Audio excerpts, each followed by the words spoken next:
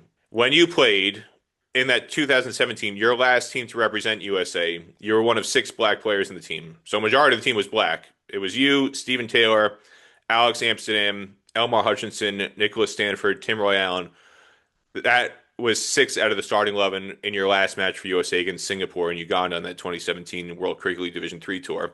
And if you go back to your debut in 2008 against Barbados, 9 out of the 11 players were of West Indian heritage, and 7 out of those 9 were black. You had Carl Wright, Juicy Rutenrine, who was West Indian heritage, Orlando Baker, Dennis Evans, Barrington Bartley, yourself, Robert Cresser, Tim Roy, Kumar Nandlal. So 9 out of the 11 were West Indian heritage.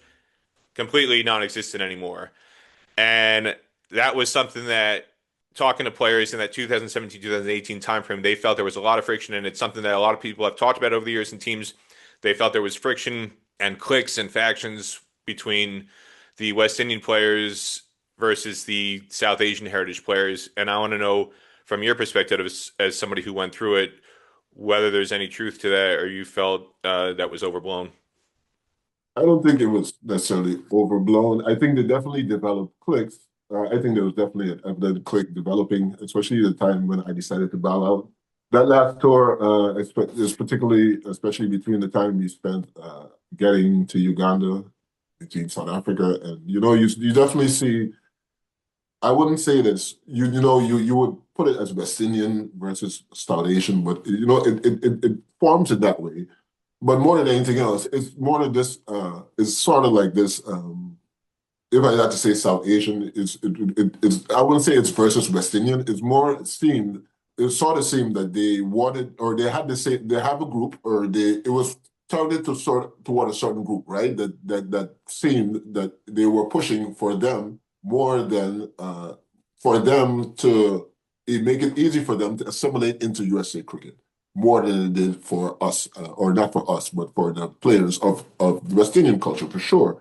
Because they had better connections, and they knew, they were better able to shake or, navigate better with the people in the board or those higher ups. And, you saw that, right? And a lot of people don't know that I could understand. I understand Punjabi and Urdu and Hindi Hindi a little bit, or more so Urdu. So I'm sitting there and they're talking, and a lot of times when they're from different places in India, right, they have to speak Urdu so they can understand each other, right? So they're talking, and I hear them, coercing the same kind of thing, right? I know this guy from this place, and yeah, we all from the same sort of thing, so we should try to get him in. But and I hear them talking, and I get up and I just wail on Mr. Khaleel there.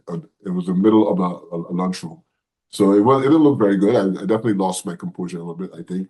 But I think more than it being South Asian or West Indian, it is definitely more a click. It is a click sort of thing, but I don't think it necessarily has to do anything with where you're from, particularly. It's who you're friends with, right? Because if their friends were technically from Iceland, or look for Icelandic people, right? So it definitely does connect that they are from the same place and things like that. But more than anything else, it seems like and it seemed like at the time, and it sort of looks like that also now, that it is sort of systemic. I can't say systemic because then it almost seems like it comes from the top, right? And it's trickle down, but you have to say systemic because it seems that way. It's sort of this culture, or that's probably this culture of guys from a certain area, being funneled into United States cricket, or being or saying that okay, you can't make it here, so come back this way, and then the fact that this stark difference in the team since then to now, it really makes it look like it's something that's been planned or coerced, right, in some sort of way. But it's difficult to say. It's hard to. But for me, from my perspective, I could definitely say I've had personal competitions, but particularly with, like I said, with Mr. Ibrahim Khaleel, over this same kind of sort of thing where he's inferring that these players deserve to play instead of those sort of players, right? I heard it with my own ear, right? So that I can definitely confirm. But that's why I think eventually, as like I said, he became the captain later. I think, yeah, like you said, on that tour, Stephen was the captain, my last tour, the last tour I played, but then he became the captain later. And then I think that's when I think there was something like that eventually got him removed from the captaincy, right? With the entire team now realized that he was doing this sort of coercive kind of behavior, right? And I think that's the main part that I think needs to be clarified, especially with the way TBSA is evolving right now. They need to be they need that sort of coercion and that sort of coercive behavior needs to be weeded out from the team in general, right? Especially how the team does things, and that hopefully with what happens in the future could have things in place that are able to mitigate those sort of coercive behaviors. Just broadly speaking, what do you think needs to be done to get more West Indian players involved at the national level? We know they are definitely still playing at the local level, but for whatever reason, they're not being chosen. And I don't necessarily believe it's due to a downgrade in quality. I know there's still definitely some quality players who are in the West Indian community who are playing cricket all across America. Is there something that needs to happen administratively in terms of, because again, there's lack of representation at the board level too. You used to have a lot of West Right. Indian ethnic representation and administrative hierarchies at USA national level. That's non-existent too. It's not just at the playing level. Do you think that that has contributed to the lack of player selection or representation in others? And if so, how does that become fixed so that the West Indian community is not being left behind? I think that's the main problem, like you just mentioned. There's no representation for the West Indian community at the board level. And I think for sure that with that, having that representation at the board level has always been crucial for involvement of West Indians in the team and around the community. Because, like I said, other teams or other places around the world, for most times with USA, because USA is such a large area to police, right? To survey and to watch over, right? A lot of times, what the team is left to the uh, is the is the coach, right? Because they hardly is the coach and then the board's recommendations, right? or whoever the board sends out to scout these areas. And if the board is primarily made up of people of one ethnic background, they're gonna most likely the people they know are from that background. The people they're going to reach out to are most likely from that background as well. And that's the way it's just going to trickle down without them even trying to actively trying to coerce this sort of thing, right? Because it's not really, they might not, it could very well be that they're not actively trying to do this, but that's just who they're knowing, who they're connected to, and that's the best they can see. But when there are other representatives, on the board who are able to show you, oh, this person's also talented as well, maybe we should give this person a look in. It make things a bit more different. But I think more than that happening at the board level, what needs to happen is there needs to be a general structure of how cricketers progress through the ranks in USA cricket. And I think once that's in place, then we will see not only the diversity in the team, but diversity in the board as well, right? Until that structure is in place where they can be visible eyes on what is happening all around the United States for everyone, not only at junior level, but at the senior level, right? And then once they can be actively monitored, right? Then we were able to, for choosing or picking the team now, there doesn't need to be a board member's recommendation, right? There are scouts out who pick the teams and they select who are the best players, and those players are moved up through the ranks and then invited to, much like how the minor league and the major league, from there you're able to identify talent. There needs to be some kind of talent identification structure for USA cricket. And until that's the best way, I think that we will see more diversity, not only of West Indian or Indian. That's when we will also see more American diversity in cricket as well. Well, hopefully that comes sooner than later, and we'll keep our eyes peeled for that, Spooky, because I hope that comes with a swing of a hammer. or a bald eagle just swoops in true American style. Favorite 11 time with Spooky Dodson, and a reminder that the Stars and Stripes Cricket Podcast is brought to you by Sportsnection. Go to sportsnection.com and use coupon code PDP2026 to get 20% off any online order today. Favorite 11, Spooky, here we go. Your favorite roommate on any cricket tour? Alex Amsterdam. Your favorite thing about New York? Movie theaters. New York movie theaters, right? This is somebody throwing popcorn. Old-fashioned movie theaters. I like it. All right. Your favorite animal that has come into your family's veterinary practice? Sure. We only see dogs and cats, but I would say my favorite is the bull mastiff. Your favorite city or country that you have toured in cricket?